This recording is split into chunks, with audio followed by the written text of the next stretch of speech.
백악관 국가안보회의가 북한의 대륙 간탄도 미사일 시험 발사에 강력하게 규탄하며 모든 국가가 공개 규탄에 참여할 것을 촉구했습니다. 필 머피 뉴저지 주지사가 인슐린과 에피펜, 천식호흡기 등 응급치료제에 대한 환자 가격 부담을 완화시키는 법안에 서명했습니다. 뉴저지에 소재한 러커스 대학이 올해 이미 3% 인상된 학비를 뉴저지주 거주 학생 기준으로 6% 인상한다고 발표했습니다. 뉴욕주 정부가 주립대 등 뉴욕주 예산이 투입된 모든 대학에 캠퍼스 내 혐오 범죄 현황을 조사하고 그 결과를 의무적으로 공개하도록 하는 법안을 시행합니다. 뱅크 오브 아메리카가 수년간 소비자를 기만한 혐의가 드러나 연방 당국과 부당하게 피해를 본 고객들에게 총 2억 5천만 달러를 배상하게 됐습니다.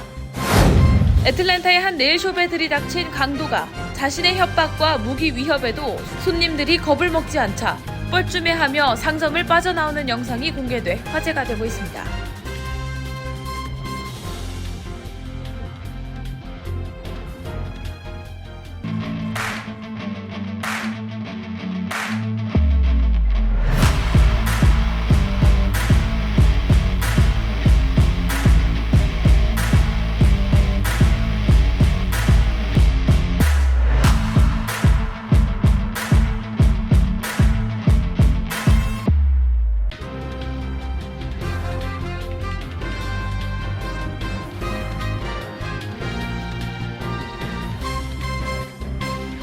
여러분 안녕하십니까? KBTV 뉴스9 이차원입니다. 조 바이든 행정부가 북한의 대륙 간탄도 미사일 시험 발사에 강력 규탄 입장을 밝혔습니다. 백악관은 북한의 이번 발사에 대해 모든 국가가 규탄하기를 촉구하고 북한을 향해서는 외교적 관여를 택하라고 강조했습니다. 오늘의 첫 번째 소식 김은지 기자가 전해드립니다. 북한이 한국 시간으로 오전 10시경 평양 일대에서 동해상으로 대륙 간탄도 미사일 ICBM을 발사했습니다. 지난 4월 고체 연료 ICBM인 화성 18형 발사 이후 90일 만에 ICBM 두 발을 재감행한 것입니다.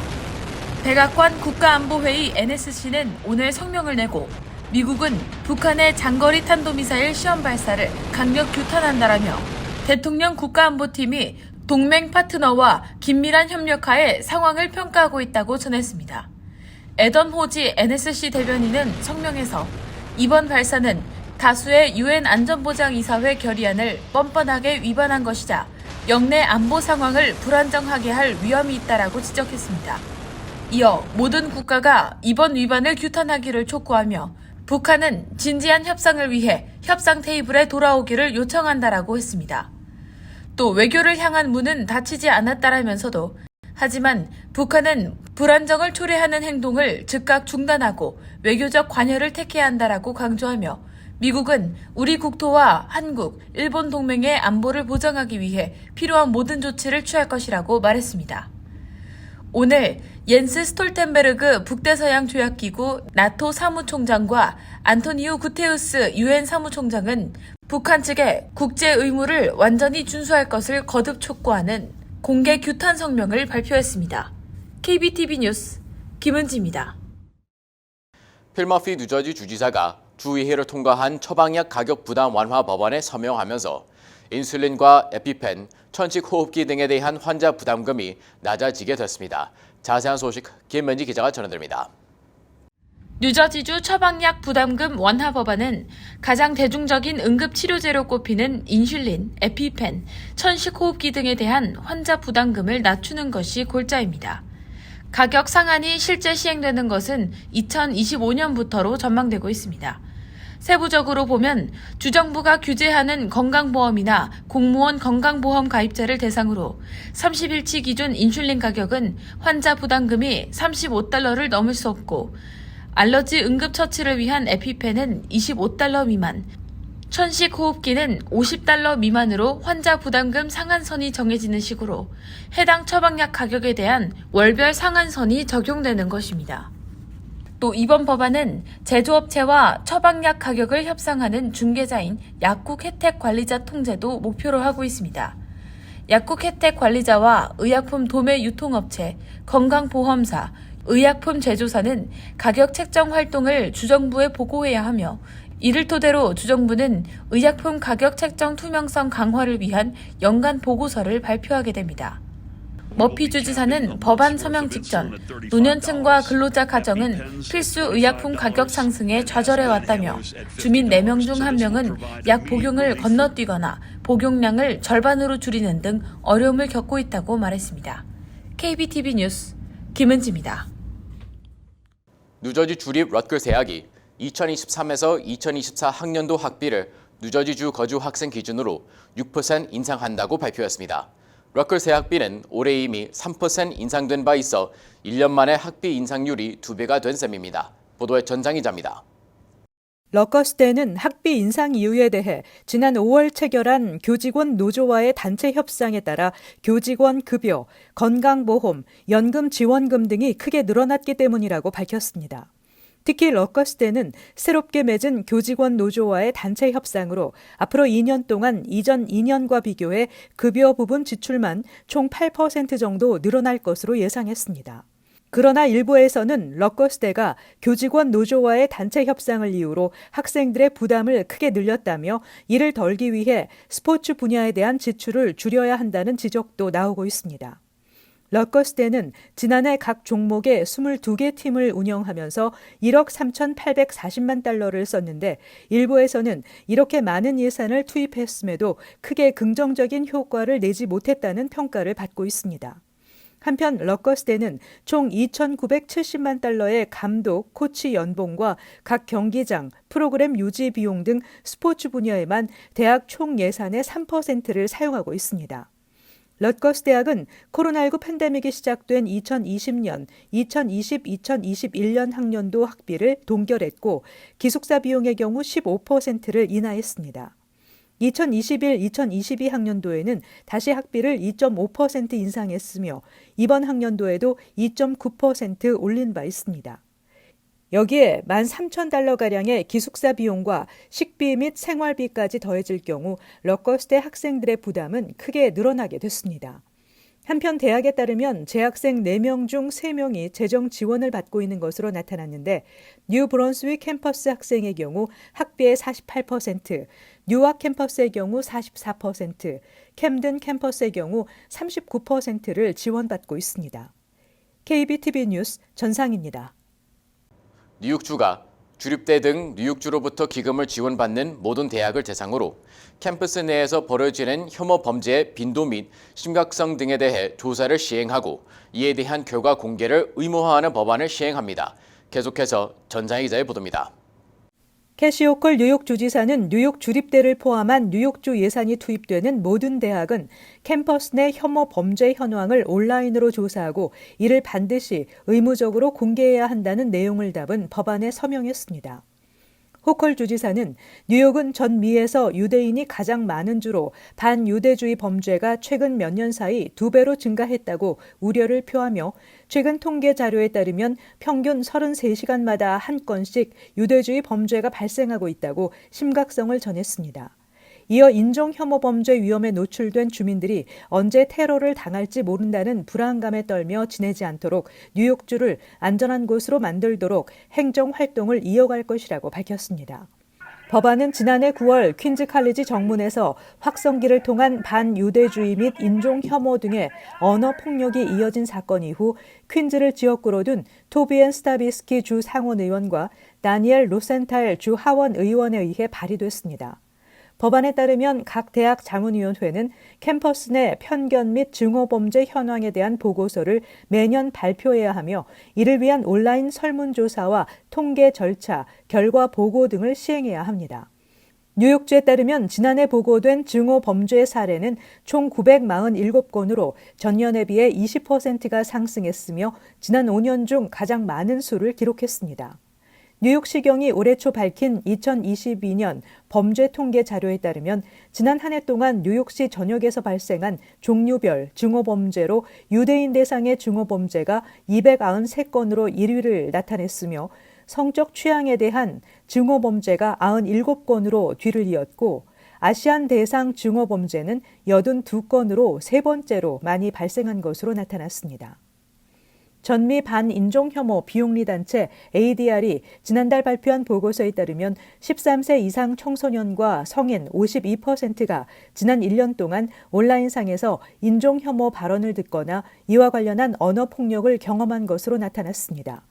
ADL 측은 지난 2021년 조사 기준 유대인 학생 3명 중 1명이 캠퍼스 내에서 반유대주의를 경험한 것으로 나타났다고 밝히며 이와 같은 인종혐오, 차별 행위 등을 그대로 방치할 경우 큰 사회 문제로 전이될 수 있다고 지적했습니다. KBTV 뉴스 전상입니다. 전국 2위 은행 뱅크 오브 아메리카가 수년간 고객들을 속인 혐의가 드러난 가운데 연방 당국과 피해 고객들에게 총 2억 5천만 달러를 배상하게 됐습니다. 강전민 기자의 보도입니다. 금융소비자보호국은 뱅크 오브 아메리카가 기만적 영업 관행으로 수십만 명의 고객에게 피해를 줬다며 1억 5천만 달러의 벌금을 부과한다고 밝혔습니다. 이 중 9천억 달러는 금융소비자보호국에 나머지 6천억 달러는 통화감독청에 각각 내야 합니다. 노스캐롤라이나주 샬럿에 본사를 둔 뱅크 오브 아메리카는 피해 고객들에게 총 1억 달러가 넘는 돈을 직접 배상하라는 명령을 받았습니다. 이 중 2,300만 달러는 이미 지급했으며 나머지 8천만 달러를 추가로 배상할 예정입니다. 금융소비자보호국에 따르면 뱅크 오브 아메리카는 지난 2018년부터 2022년까지 건당 35달러의 마이너스 통장 거래 수수료를 중복으로 여러 번 부과해 수백만 달러의 부당 이득을 챙긴 것으로 조사됐습니다. 뱅크 오브 아메리카는 불법으로 취득한 고객들의 신용보고서를 이용해 해당 고객들의 동의를 구하지 않고 몰래 이들 명의로 신용카드 계좌를 다수 개설한 혐의도 받고 있습니다. 은행 직원들이 인센티브 목표를 달성하기 위해 지난 2012년부터 이런 행각을 벌인 것으로 나타났습니다. 또 신용카드 고객들이 받아야 할 포인트나 현금 리워드를 은행 측이 부당하게 거부한 사례도 다수 적발됐습니다. 지난 2016년 4위 대형은행 웰스파르고의 유령 계좌 스캔들 이후 연방당국은 대형은행들의 소비자 기만 행위에 대한 단속을 강화하는 추세입니다. 웰스파르고는 지난해 12월 고객들에게 불법 수수료를 부과하고 금리를 과도하게 책정한 사실이 드러나 금융소비자보호국으로부터 17억 달러의 역대 최고액 벌금을 부과받은 바 있습니다. KBTV 뉴스 강정민입니다. 애틀랜타의 한 네일샵에 들이닥친 강도가 손님들에게 꼼짝 말고 돈을 내놓으라며 소리치고 또 총을 가지고 있다며 협박했지만 아무도 겁먹지 않자 뻘쭘해하며 상점을 빠져나오는 영상이 공개돼 화제를 모으고 있습니다. 보도에 김은지 기자입니다. 조지아주 애틀랜타에서 아시안이 운영하는 한 네일업소입니다. 여느 때와 다름없이 평화로웠던 그때 한 남성이 들어와 손님들을 향해 다짜고짜 모두 바닥에 엎드려라, 돈을 다 꺼내라 라고 소리칩니다. 그러나 업소 안에 있던 사람들은 약속이라도 한 듯 강도를 멀뚱멀뚱 바라볼 뿐 아무도 놀라거나 겁먹지도 않은 모습입니다. 카운터에 있던 아시안 남성은 아무렇지 않게 전화를 받고 강도를 슬쩍 본 후 자리를 옮겨 통화를 이어갑니다. 강도는 가방 안에 권총 같은 무기가 있는 것처럼 위협했지만 사람들은 미동조차 없었습니다. 창가에 앉아있던 손님 중 문 밖으로 나가려던 한 여성을 향해서는 자리에 앉으라고 고함을 쳤지만 여성은 그의 말을 듣지 않고 나갔습니다. 아무리 위협을 해도 사람들이 태연한 태도로 일관하자 강도는 포기한 듯 상점 밖을 나선 후 은색 세단을 타고 떠났습니다. 용의자의 신원은 아직 밝혀지지 않았으며 애틀랜타 경찰 당국은 2,000달러의 보상금을 걸고 네일업소 강도 용의자의 체포와 기소에 도움이 될 정보를 찾고 있습니다. KBTV 뉴스 김은지입니다. 동북부를 휩쓴 폭우로 버몬트주에서 역대급 홍수가 발생했습니다. 만 하루를 간 넘는 동안 버몬트 일대에서는 200mm 안팎의 집중호우가 쏟아져 도로 곳곳이 허리 높이까지 잠겼습니다.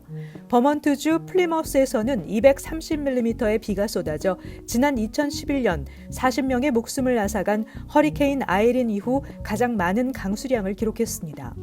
버몬트 전역에서 물에 잠긴 집과 차량으로부터 최소 117명을 구조했다고 주 당국은 밝혔습니다.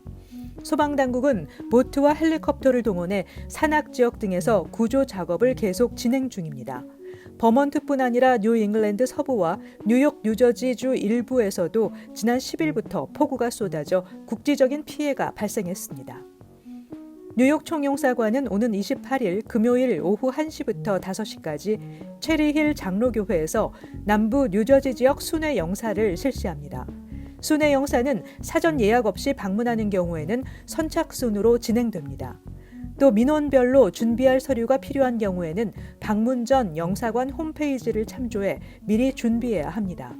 서류 준비 관련 문의는 이메일 또는 전화 646-674-6000번으로 연락하면 됩니다. 뉴욕주 소비자보호국은 가정을 방문해 사기 행각을 벌이는 사례가 급증하고 있다며 주민들의 각별한 주의를 당부했습니다. 특히 이들은 더운 여름을 겨냥해 영업사원 행색을 하며 가가호호를 방문하는 수법을 사용하고 있으며 제품이나 서비스 판매자인 척 제안하지만 사실상 집안에 있는 물건을 훔쳐가는 것을 목표로 하고 있습니다. 특히 방문 사기 일행은 노년층을 대상으로 집중 사기 행각에 나서고 있습니다. 사기 일당은 영업사원 유니폼에 배지까지 착용하고 신입 고용직 대학생 행색을 하며 접근하는 것으로 조사됐습니다. 특히 가짜 태양광 에너지 공급자 행색을 하며 사기에 나서는 사례가 가장 빈번하게 발생하고 있으며 개인정보를 빼내기 위해 신청서 문서를 작성할 것을 강력히 권고하고 있는 것으로 드러났습니다.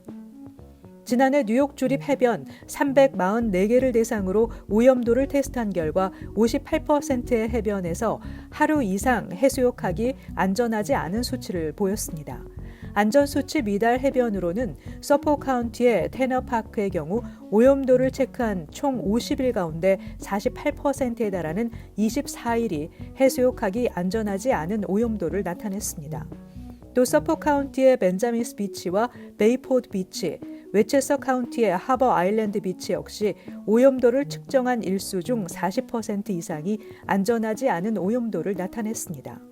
지난해 하루 이상 안전하지 않은 오염도를 보인 퀸즈의 락고웨이 비치나 브루클린의 코니 아일랜드, 스테튼 아일랜드의 사우스 비치 등은 2022년 내내 물 오염 주의보를 전혀 발령하지 않았습니다. 잠시 후 커뮤니티 브리핑을 전해드립니다.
이어서 환율과 증시 전해드립니다.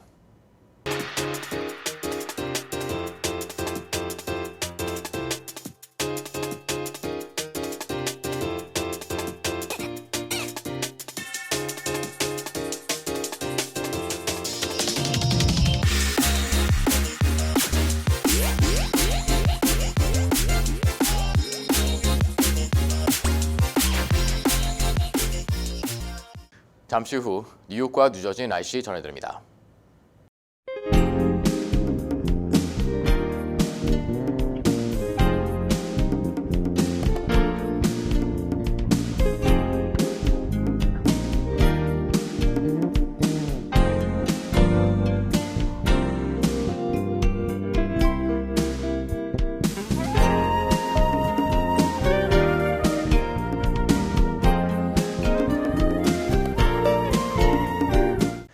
KBTV 뉴스 9 마칩니다. 오늘도 시청해주셔서 감사합니다. 편안한 밤 보내시 바랍니다.